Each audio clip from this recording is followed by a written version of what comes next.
Y Dalí, ¿cómo estás? Así es, ¿cómo estás, Omarcito? Pues son de esos niños llamados sobredotados de forma afirmativa o los famosos ratones de biblioteca, pero sin duda alguna uno de los mayores orgullos de este chico es ser mexicano y haber terminado, escúchalo bien, a los 16 años su carrera universitaria. Wow. Y ahora todo este conocimiento lo está aplicando aquí en México con un centro de capacitación para niños con sus características. Vamos a ver.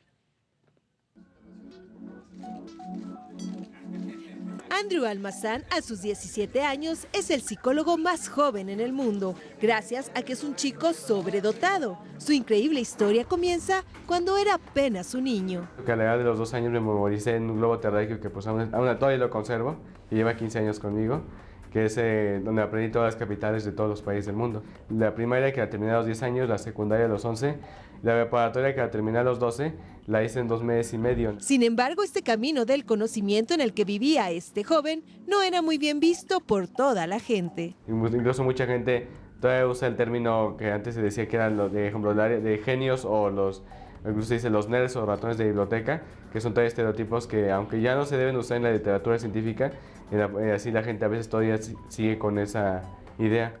Como generalmente a estos niños los diagnostican mucho con déficit de atención, aunque realmente no lo tengan, llegan a estar catalogados como enfermos durante mucho tiempo. Y entonces por eso es de que se llegan a dar los problemas emocionales. De hecho, su inteligencia llegó a ser castigada, pues una de sus más memorables anécdotas apunta a cuando una maestra lo castigó por no querer hacer una letra, cuando para ese entonces él ya sabía leer y escribir. Cuando me querían poner a hacer una plana de algunas letras como la A, me acuerdo muy bien que pues a veces un día entero era pues estudiar una letra. Entonces pues sí, fue cuando ya no quería hacerla, pues le dije a la maestra, bueno, yo ya me sé eso, entonces bueno, como lo voy a hacer, la letra, entonces le pedía, bueno, para hacerlo yo ya me pongo una pregunta, entonces es que me responda cuánto mide una unidad astronómica. Su maestra no supo la respuesta a esta pregunta y Andrew tiempo después abandonó el sistema escolarizado y lo cambió por uno que le permitió desarrollar su propio método de aprendizaje. Cuando yo estudio realmente lo que hago es que sí me organizo mucho, pero también algo que hago es evitar perder el tiempo. Es por eso que tengo una filosofía en mi vida que es que todo tiene su tiempo. Al igual que hay un tiempo de estar libre y de jugar, hay tiempo pues también de trabajar, hay tiempo de estudiar. Y esa filosofía le permitió recibirse como licenciado en psicología a los 16 años, cursar hoy por hoy el 8º semestre de medicina, escribir su primer libro llamado Las preguntas del hiperactivo Adrián, fundar el reconocido Centro de Atención al Talento y en él aplicar una innovadora teoría. He estado trabajando en una teoría que le he llamado teoría nouménica, que viene de la palabra nous, del griego inteligencia.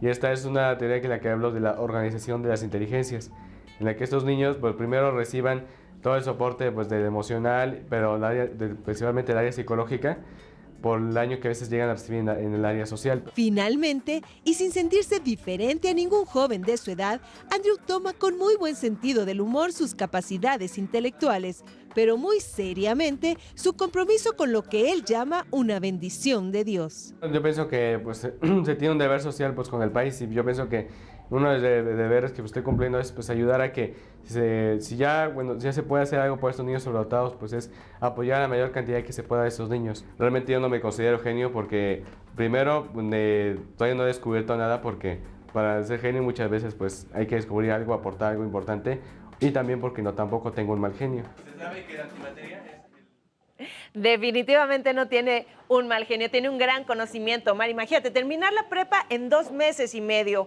y la universidad a los 16, yo la terminé 24, 25 y mira que le tuve que machetear, ¿cómo ves? Yo tengo 43 y no la terminé, por eso trabajo en televisión. No, no es cierto.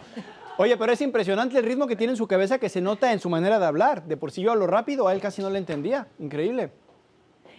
Efectivamente, sabes que es como tanta la información que maneja, de repente hasta la entrevista era difícil porque él sí iba mucho por el lado científico, Ajá, teórico, ¿no? Yo trataba de ver un poquito más su lado humano, entonces sí fue complicado, pero bueno, son grandes, de verdad, grandes personas que vale la pena mostrar. Increíble, muy interesante. Muchísimas gracias, Idalí. Te mandamos un beso de acá, que estés bien. Gracias.